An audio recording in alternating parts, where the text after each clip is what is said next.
Narito ang Balitang Pinoy TV.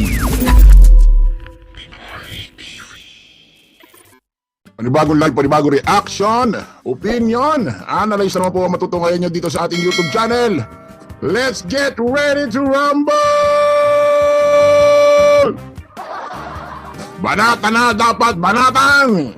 Katatapos lang ho, no, ng Branded Night Bulaga. Ay, grabe.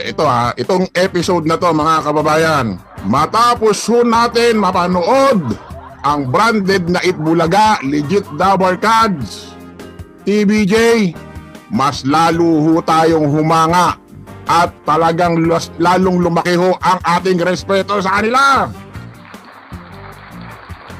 Alam nyo yung tipong, kasi nga, kahit ako nagkamali ako kahapon. Kasi sa pandinig ko talaga, hindi si Wally. Hindi talaga si Wally Bayola. Kaya nung nanood ako kanina na talagang umamin siya, humingi siya ng sorry, nalungkot ako. Pero, palakpakan natin. Mas talagang humanga tayo sa Branded Night Bulaga, Legit Dabar Cards, TBJ, at lalo na rito kay Mr. Wally Bayola. Alam niyo yan, mga kababayan, na kung saan nagkamali si Wally Bayola. Siyempre, damay dyan yung buong programa, yung Branded Night Bulaga, especially yung production.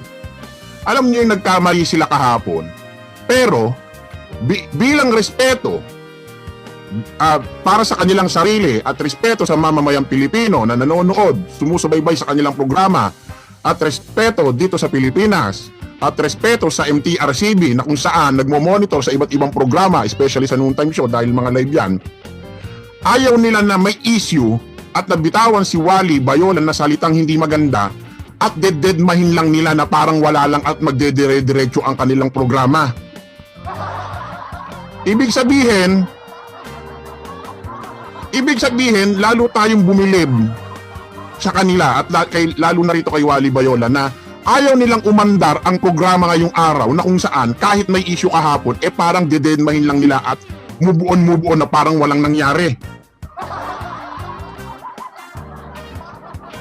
Hindi katulad nitong It's Showtime na kung saan nagsupsupa ng daliri etong si Ayon at Vice, yung mga daliri nila may icing sa cake, sinup-sup nila. Eto si Kincho, nagsalita ng vibrator, pek short. Ito si Labong Navarro, nakapagsalita ng tinggel. Pero sa mga susunod na araw, kahit alam nilang may fault sila sa kanilang sinabi, walang nangyaring hinging pagsusori sa kanilang programa. Parang inaraw-araw lang nila ang kanilang programa, nakala mo walang issue, wala man lang paghihingi ng paumanhin sa mga manonood. Lalo na itong generic na kung saan itong generic na Itbulaga may malaking bulilyaso sa kanilang programa. Ang daming nakakita, hindi lang nag-viral, ayaw lang namin pag-usapan dahil hindi maganda at maapektuhan yung babae. May hiningi ba kayong sorry? Wala.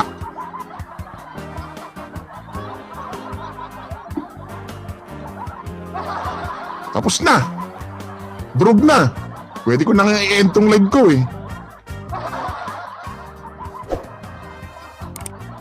Na parang araw-araw kayo, tinutuloy-tuloy nyo lang yung programa nyo na kung saan kahit alam nyo may issue kayo, pero yung programa nyo tinutuloy-tuloy nyo lang na parang wala lang sa inyo. Hindi katulad nitong Branded Night Bulaga, TBJ, Legit Dabar Cards, Sugod Bahay, Jose, Wally Bayola, ayaw nilang iandar ang kanilang programa dahil alam nila na may issue kahapon at kinakailangan bago nilang ipagpatuloy ang kanilang programa, kinakailangan muna nilang humingi ng sorry para matuldukan yan at saka sila mag-move on. Hindi nyo katulad It's Showtime, generic na Itbulaga, kahit may bulilyaso kayo, tinutuloy-tuloy nyo lang, hindi kayo humihingi ng paumanhin. Generic na Itbulaga, akala nyo ba walang nakakaalam ng bulilyaso nyo nung nakaraan? Hindi lang nag-viral yan.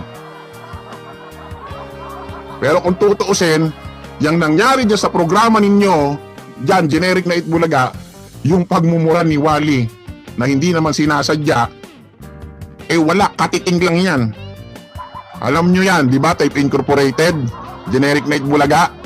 kung ano yung bulilyasong tinutukoy ko, pero never kayong humingi ng paumanhin sa manonood.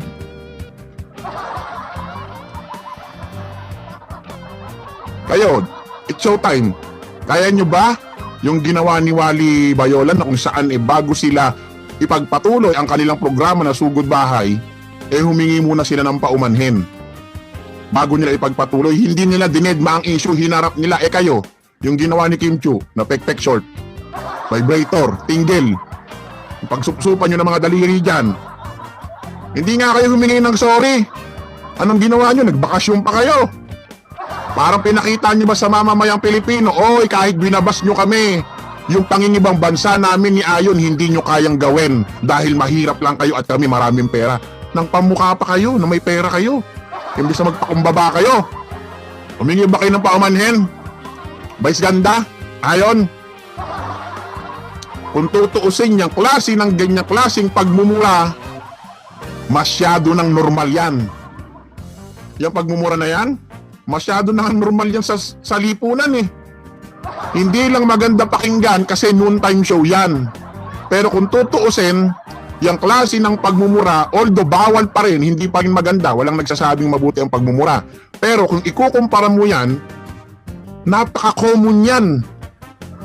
Sa lipunan natin ang pagmumura, napaka-common. Noontime show lang yan at masyadong big deal kasi nga yung branded na Itbulaga, sobrang mabunga, sobrang taas ng ratings at yung views. Kaya syempre, lahat ng paningin nyo, nasa kanila. Yung generic na Itbulaga, kung tutuusin, wala naman titingin dyan, kaya lang naman natitignan yan kasi yung titulong Itbulaga, gamit ninyo. Kahit gawa ni Master Henyo Joey De Leon. Wala naman gustong manood. Diyos Mariosep, ano ba meron dyan sa show nyo? Para lang bubblegum or parang ano lang yan.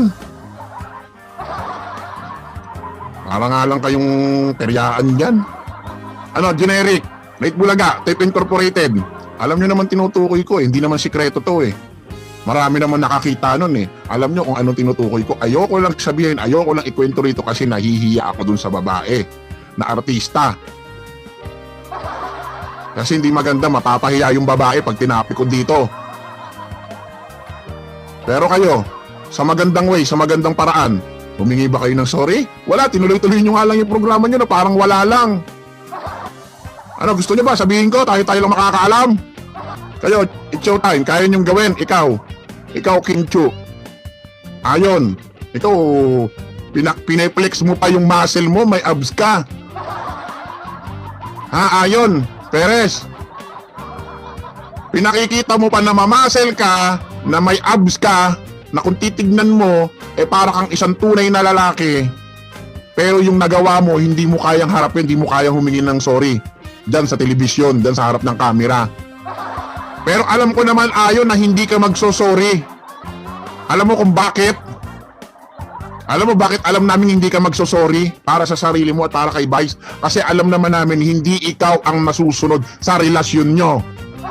Si Vice.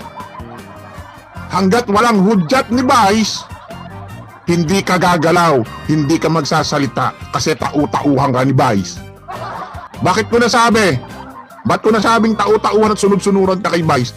Nung sinabi ni Vice na ganda na, sige nga, isa pa, sip-sip pa nga, with background music, slow motion, o di ba sinunod mo nga si Vice?